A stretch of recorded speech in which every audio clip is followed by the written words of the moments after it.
Hello everyone and welcome back to Kanen Coffee. Here we have this beautiful DeLonghi No espresso machine.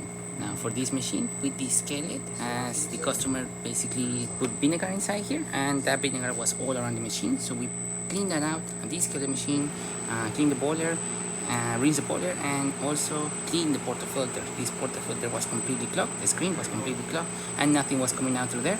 We did clean everything inside, disassembled the whole portafilter, put it back together, and now the machine is working. So starting with 1 shot of espresso, we're going to be testing it out. Then we're going to be using some hot water and then some steam.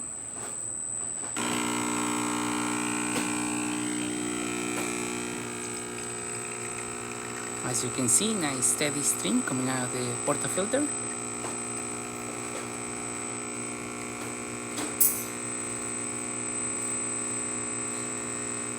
Nice thick crema on top of the espresso as well.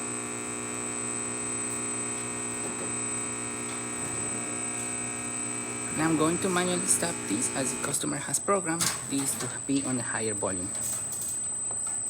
As you can see, nice shot of espresso, looking great.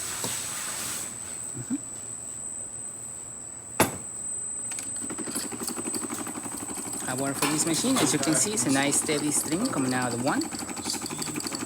Looking great. And now we're gonna be using the steam, this machine.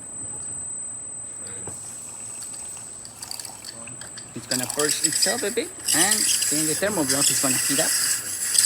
Once the thermal block is heating up,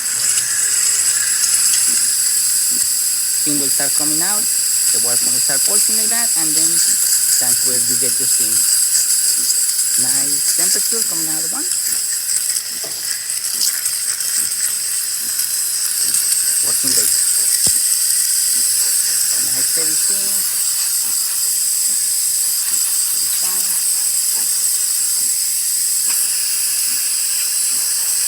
Working excellent. So there you have it, the DeLonghi No working once again and ready to brew. Thank you so much for repairing with Kanen Coffee. Please subscribe to the channel if you haven't done so already. Hit that like, hit that bell, and thanks for watching.